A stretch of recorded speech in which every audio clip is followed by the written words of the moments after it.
Assalamualaikum warahmatullahi wabarakatuh. Saya Nabi Lutfiana, NIM 186226169. Pada kesempatan kali ini di matkul metodologi penelitian, saya akan coba menjelaskan mengenai uji kelayakan model, koefisien determinasi, serta uji T. Tanpa berlama-lama, yuk kita simak di video selanjutnya ya mengenai ketiga pembahasan tersebut berdasarkan pengaplikasiannya di aplikasi eView. Pertama-tama yang akan kita bahas terlebih dahulu yaitu mengenai pembahasan uji kelayakan model. Nah, uji kelayakan model atau biasa dikenal dengan uji F ini digunakan untuk menjelaskan apakah semua variabel bebas itu dapat dimasukkan ke dalam model secara bersama-sama atau tidak, dan mempunyai pengaruh terhadap variabel terikat, atau dengan kata lain model fit atau tidak. Nah, apabila uji F ini tidak berpengaruh, maka pada penelitian tidak mampu menjelaskan adanya hubungan antara variabel independen dengan variabel dependen. Nah, hal ini dapat terjadi dikarenakan adanya hubungan antar variabel independen itu atau multikolonialitas, sehingga menyebabkan model penelitian itu tidak fit. Nah, di sini pada uji kelayakan model itu dapat terbagi menjadi dua, yaitu yang pertama ada berdasarkan perbandingan F statistik dengan F table, lalu yang kedua yaitu ada berdasarkan probabilitas. Yang akan kita bahas terlebih dahulu yaitu berdasarkan perbandingan F statistik dan F table. Nah, di sini itu penjelasannya, jika H0 maka nilai F statistiknya itu akan lebih kecil daripada F table, dan sedangkan jika hasilnya HA, jika nilai F statistiknya itu lebih besar daripada F table. Nah, jika F statistiknya itu kurang dari F table, maka H0 diterima, yang artinya variabel independen X secara bersama-sama tidak sama sekali berpengaruh terhadap variabel dependen Y. Nah, namun sebaliknya, jika F statistiknya itu lebih besar daripada F table, maka HA diterima, artinya variabel independen X-nya itu secara bersama-sama sangat berpengaruh terhadap variabel dependen Y. Nah, kita simak di aplikasi eViews-nya ya. Untuk datanya kita masih sama menggunakan data yang kemarin. Nah, di sini kita udah buka aplikasi eViews-nya. Kita pakai data yang sebelumnya dan akan muncul output seperti ini. Nah, di sini bisa kita lihat F statistiknya itu nominalnya 7,562400, yang berarti kalau misalkan ingin mencari gimana F statistiknya itu lebih besar atau lebih kecil daripada F table, kita harus mencari DF1-nya dan DF2-nya. Nah, di sini tingkatnya itu 5% dan DF1-nya itu K dikurang 1, yaitu hasilnya 5, dan DF2-nya itu N dikurang K sama dengan hasilnya 39. Nah, jadi kita lihat F table-nya itu kita bisa buka dan kita lihat di table ini, F table. Nah, di sini 5 kan, 5 dan 39. Jadi di sini table 5 dan kita lihat di urutan 39. Jadi hasilnya F table-nya itu 2,456 atau ini sudah dibuletin ya. Kalau misalkan yang belumnya itu 2,45583. Nah, jadi bisa disimpulkan kalau misalkan F statistiknya itu lebih besar daripada F table, maka hasilnya itu HA, seperti itu. Untuk pembahasan selanjutnya yaitu ada berdasarkan probabilitas. Nah, hasilnya jika H0 itu nilai probabilitas F statistiknya itu akan lebih besar daripada 0,05. Nah, sedangkan jika hasilnya HA, maka nilai probabilitas dari F statistiknya itu kurang dari 0,05. Nah, jika hasil probabilitas dari F statistiknya itu lebih besar daripada 0,5, maka H0 diterima, yang artinya variabel dependen X-nya itu secara bersama-sama tidak berpengaruh sama sekali terhadap variabel dependen Y. Nah, namun sebaliknya, jika probabilitas dari F statistiknya itu kurang dari 0,05, maka HA diterima, yang artinya variabel independen X itu bersama-sama berpengaruh terhadap variabel dependen Y. Yuk kita simak di pengaplikasiannya di eFills. Nah, di sini udah dilihat nilai probabilitas dari F statistiknya itu nominalnya 0,00048. Nah, di sini yang sebelumnya sudah saya jelaskan, nilai probabilitas dari F statistiknya itu kurang dari 0,05. Maka dapat disimpulkan bahwa HA-nya itu dapat diterima. Maka dengan demikian dapat disimpulkan sekali lagi bahwa variabel-variabel independen dalam penelitian ini yang terdiri dari size, ROA, DAR, NPF, dan sukuk secara bersama-sama memiliki pengaruh terhadap ISR di uji kelayakan ini. Lalu pembahasan selanjutnya akan kita bahas yaitu mengenai koefisien determinasi. Nah, hasil koefisien determinasi ini menjelaskan seberapa jauh kemampuan pada model regresi dalam menerangkan variabel-variabel bebas yang mempengaruhi variabel terikat. Nah, semakin besar hasil R-square, nah akan semakin baik dikarenakan hal ini mengidentifikasi dalam menjelaskan masalah pada variabel dependen. Nah, nilai R-squared-nya itu berada di antara angka 0 sampai dengan angka 1 dengan penjelasan yang pertama, nilai R-squared-nya itu harus berkisar 0 sampai dengan angka 1. Nah, yang kedua, jika nilai R-squared sama dengan 1, berarti naik atau turunnya variabel terikat Y itu 100%, dipengaruhi oleh variabel bebas yaitu variabel X. Lalu yang ketiga, apabila nilai R-square-nya itu sama dengan 0, berarti tidak ada hubungannya sama sekali antara variabel independen terhadap variabel dependen. Yuk kita lihat di aplikasi eFills-nya ya. Nah, di sini yang akan kita lihat itu yaitu pada bagian adjust R-square-nya.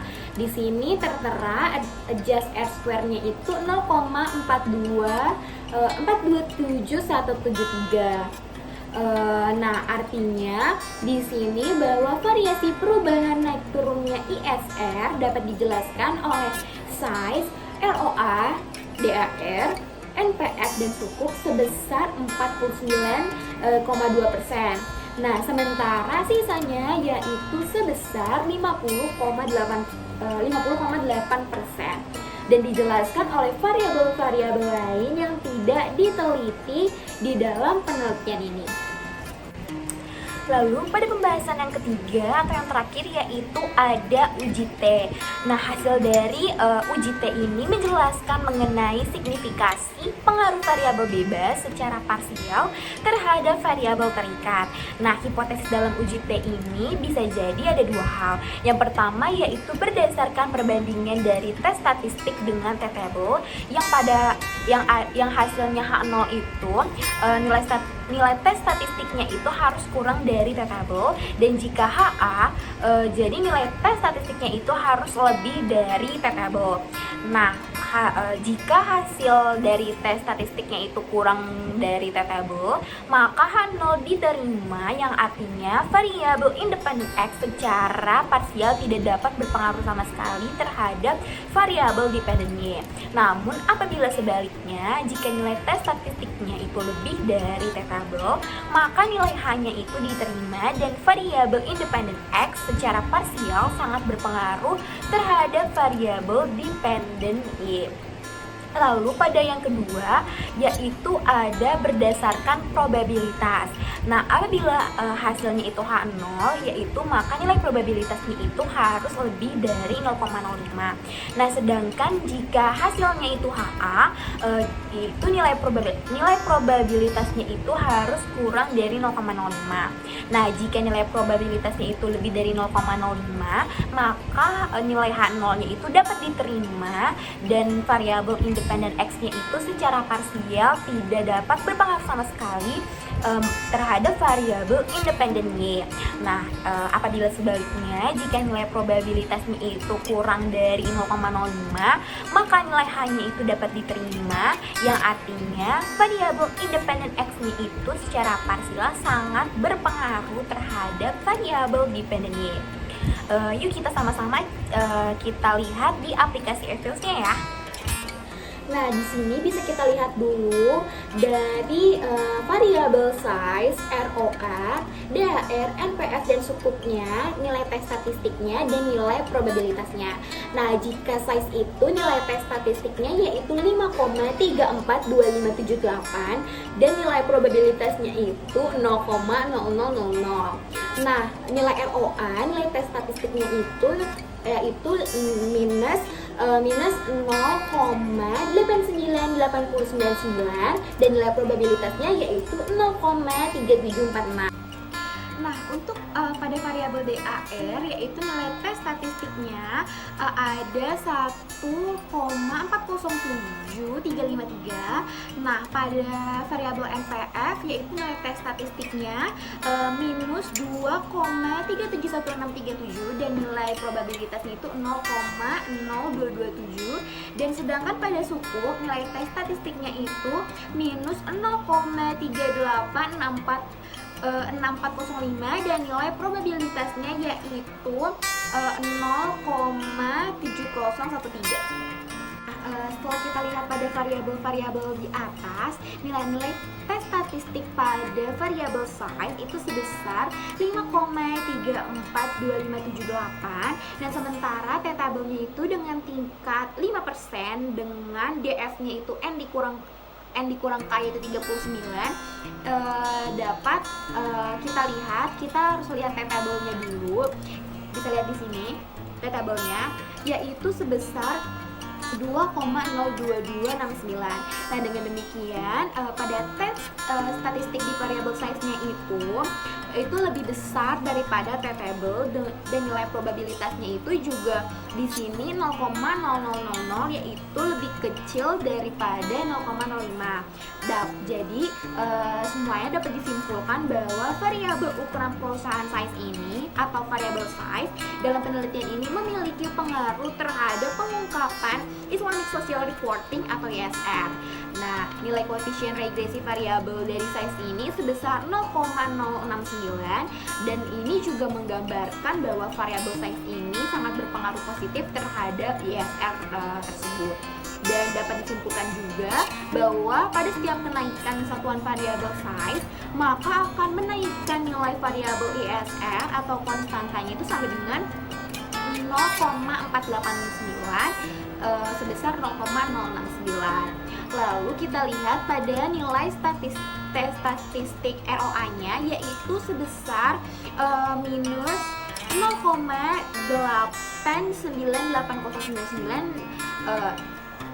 Dan sementara t-table-nya itu dengan tingkat 5% dan DF-nya N dikurang K39 masih sama seperti tadi nilai t-table-nya yaitu sebesar 2,02269. Nah, dapat disimpulkan tes statistik dari ROA ini lebih kecil daripada t-table dan nilai probabilitasnya yaitu di sini 0,3746 itu lebih besar daripada 0,05. Nah, dari semua ini dapat disimpulkan bahwa variabel ROA ini tidak memiliki pengaruh sama sekali terhadap pengungkapan ISR. Lalu untuk selanjutnya kita lihat pada nilai tes statistik dari DAR yaitu sebesar 1,407353. Nah, sementara dengan tingkat tabelnya seperti biasa yaitu 5% dan nilai DF-nya N dikurang K yaitu 39 dan t-tabelnya itu sama seperti tadi yaitu nilainya 2,02269. Maka demikian dari nilai tes statistik DAR-nya ini tuh lebih kecil daripada t-table. Dan nilai probabilitas dari DAR-nya itu yaitu 0,1672 itu lebih besar daripada 0,05. Jadi pada DAR ini dapat disimpulkan bahwa variabel DAR ini tidak memiliki pengaruh sama sekali terhadap ISR. Lalu untuk selanjutnya kita masuk ke tes statistik pada NPF yaitu dengan nominal minus 2,371637. Nah, sementara tabelnya masih sama, tingkatnya 5%, dan kita mencari DF-nya itu dari N dikurang K sama dengan 39, nilai tabelnya itu masih sama, yaitu 2,02269. Nah, demikian dapat disimpulkan bahwa tes statistik pada NPF itu lebih besar daripada tabelnya. Dan nilai probabilitas dari NPF-nya itu 0,0227 yang lebih besar daripada 0,0227 lebih kecil daripada 0,05. Maka di sini juga dapat disimpulkan bahwa variabel NPF ini memiliki pengaruh terhadap pengungkapan YSR. Dan nilai koefisien regresi pada NPF ini sebesar minus 1,907 yang menggambarkan bahwa variabel DAR sangat berpengaruh negatif terhadap ISR, dan menggambarkan kenaikan satuan variabel NPF juga akan menurunkan nilai variabel ISR-nya dengan konstanta 0,489, yaitu sebesar minus 1,907. Lalu kita masukkan nilai tes statistik selanjutnya, yaitu tes statistik variabel suku, yaitu sebesar 0,386405. Nah, di sini masih sama, tingkat tabelnya yaitu 5%, dan untuk DF-nya N dikurang K39, sedangkan dengan nilai tabelnya juga masih sama tentunya, yaitu 2,02269. Nah, di sini untuk sukuk dapat disimpulkan bahwa nilai T statistiknya itu lebih kecil daripada T tabel, dan nilai probabilitas dari sukuknya itu 0,7013, yaitu lebih besar daripada 0,05. Dan maka dapat disimpulkan bahwa variabel sukuk ini tidak memiliki pengaruh sama sekali terhadap pengungkapan YSR. Nah, sekian dulu pembahasan yang dapat saya sampaikan pada pertemuan kali ini. Kurang lebihnya mohon maaf. Sampai ketemu lagi ya di pembahasan berikutnya. Wassalamualaikum warahmatullahi wabarakatuh.